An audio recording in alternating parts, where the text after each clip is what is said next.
अस्सलाम वालेकुम, मेरा नाम है ज़ीशान दहिया राजपूत। आज मैं बात करूँगा कारोबार, रिज़्क और माली तंगी में जादू के असरात। मेरी बहनों और मेरे भाइयों, जादू की एक किस्म वो भी होती है जिसमें कारोबार को बंद करने की कोशिश की जाती है।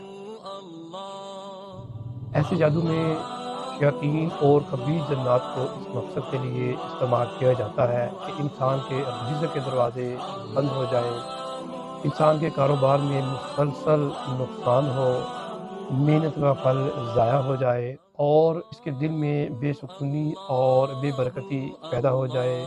ऐसा मुतासरा शख्स देखता है कि इसका कारोबार चलते-चलते गिर जाता है।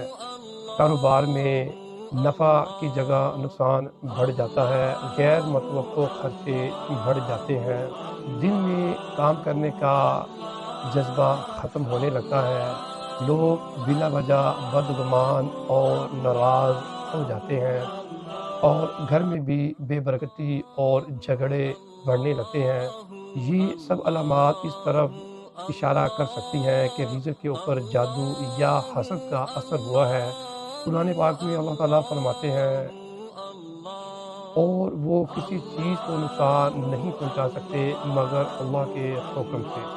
ये आयत इस चीज़ को वाज़ह करती है कि जादू असर ज़रूर करता है लेकिन उस हद तक जितनी अल्लाह ताला इजाज़त दे। इसलिए मोमिन को मायूस नहीं होना चाहिए क्योंकि अल्लाह ताला उसके साथ है।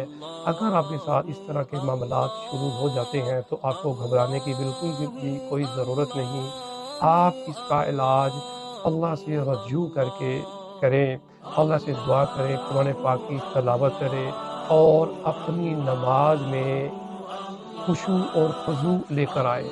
अपनी नमाज में कोताही को दूर करें, ज़िक्र व अज़कार करें और अल्लाह के करीब हो जाएँ। जब आप अल्लाह के करीब होंगे तो अल्लाह के फ़ज़ल व करम से किसी भी किस्म का जादू, किसी भी किस्म का टूना, किसी भी किस्म की नज़र बद अल्लाह के हुक्म से दूर हो जाएगी और आपके कारोबार में जो रुकावटें हैं, अल्लाह के फ़ज़ल से वो दूर हो जाएँगी। अल्लाह आपका हामी नासिर हो। अस्सलामु अलैकुम।